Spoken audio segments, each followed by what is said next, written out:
আসসালামু আলাইকুম। আপনারা সবাই কেমন আছেন? আশা করি অনেক ভালো আছেন। নতুন একটা ভিডিওতে আপনাদের সবাইকে স্বাগত জানাচ্ছি। তো আলহামদুলিল্লাহ, ফাইনালি আমি সুস্থ এখন, শারীরিকভাবে খুবই সুস্থ।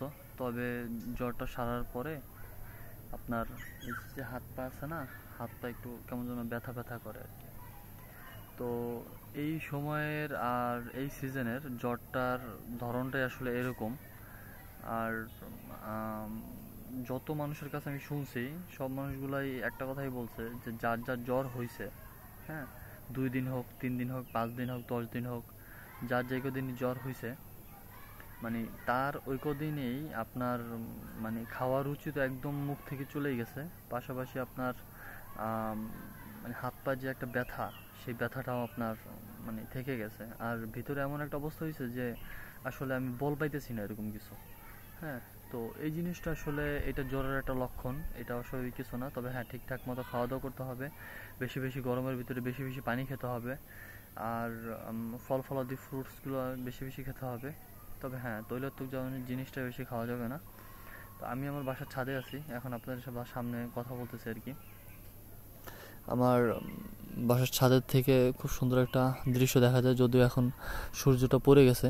আর এখন এমন একটা অবস্থা যে মানে হালকা হালকা বাতাস আসতেছে, বাট ততটা পরিমাণ মানে একদম যে আসলে যে ঠান্ডা বাতাস বলবো এটা না। আসলে ওয়েদারের কারণে, আপনার চারপাশের গরমের কারণে বাতাসটা এখন গরম গরম আসতেছে, যার কারণে মানে আমি বলবো না যে আসলে বাতাসটা ঠান্ডা। তবে হ্যাঁ, রাতেবেলা বাতাসটা একদম ঠান্ডা হয়ে যায়। ফ্যানের বাতাস ঘরের ভিতরে ঢুকলে এখন গরমে মনে করেন টেকা যায় না, এত পরিমাণ গরম বাবার বাইরে। চারিপাশের অবস্থা দেখেন, চারিপাশে গাছপালা আছে, তারপরও মনে করেন এত পরিমাণ মানে গরম বাবার বাইরে। তবে বিল্ডিং ঘরে থেকে টিনের ঘরে যে ঠান্ডা আছে, না, টিনের ঘরে ঠান্ডা নেই, টিনের ঘরেও আপনার প্রচণ্ড পরিমাণে গরম। তবে আপনার চেষ্টা করতে হবে যে যাতে আপনার ঘামাচিটা না ওঠে, যাতে আপনার জ্বরটা না নেয়, আপনার ঘামটা যাতে শরীরের ভিতরে মজে না যায়। হ্যাঁ, সেই দিকে আপনার খেয়াল রাখতে হবে। আর একটা কথা কি, যে নিজের যত্ন নিজেকেই নিতে হবে, নিজের যত্ন অন্য কেউ নিবে না। হ্যাঁ, বাবা মা যদি থাকে অবশ্যই বাবা মা তো নিবেই। বাবা মা ছাড়া আসলে যদি আপনার স্ত্রী থাকে, হ্যাঁ, সহধর্মিণী থাকে, তাহলে সেও নিবে।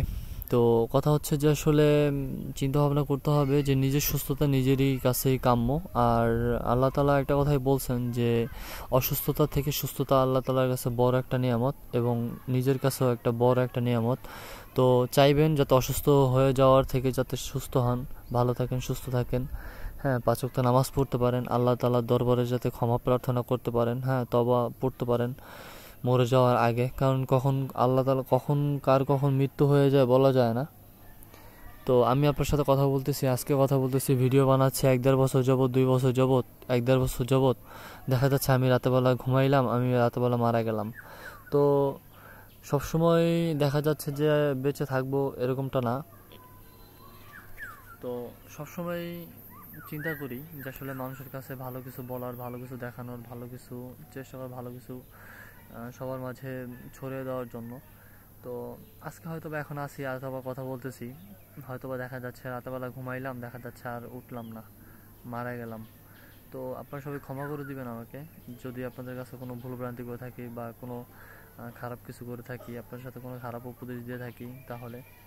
হ্যাঁ, আর যদি ভালো কিছু করে থাকি তাহলে অবশ্যই তো আমার কথা মনে করবেন। আর আমার বাসা হচ্ছে মাদারীপুরের ভিতরে পাকদি এলাকায় আমার বাসা। আপনারা চাইলে আমার বাসায় এসে ঘুরে যেতে পারেন, কোনো প্রবলেম নাই। আপনারা যারা যারা আমার ভিডিওগুলো দেখেন, যারা যারা আমার চ্যানেলের সাবস্ক্রাইবার আছেন, তারা আমার একটা পরিবার। আমি আগেও বলছি, অবশ্যই আমি আপনাদের মাঝে সব কিছু শেয়ার করব, আগে পরে যতদিন আল্লাহ তাআলা বাঁচিয়ে রাখে। তো এখন আছি বাসার ছাদেই। বাসার ছাদের গাছপালার অবস্থা খুব খারাপ। আম হয়েছে বড় বড়, সেগুলো তো আপনাদেরকে দেখাইছিলাম। হ্যাঁ, আর এখন বাসার ছাদে আছি, চিন্তা করলাম যে সুস্থ হয়েছে, আপনাদের মাঝে শেয়ার না করলেই তো আর হয় না। তো আল্লাহ তাআলা সুস্থ রাখছেন, ভালো রাখছেন, আপনারাও দোয়া করবেন আমার জন্য। আর আমার চ্যানেলে দেখা যাচ্ছে আমার ভিডিওগুলো অপরিচিত মানুষ অনেকেই দেখেন, যারা যারা আমার চ্যানেলটিকে সাবস্ক্রাইব করেন না। আপনাদের কাছে একটা অনুরোধ, যারা যারা আমার ভিডিওগুলো দেখেন, আপনাদের কাছে একটা অনুরোধ যে আপনারা অবশ্যই আমার চ্যানেলটিকে সাবস্ক্রাইব করবেন।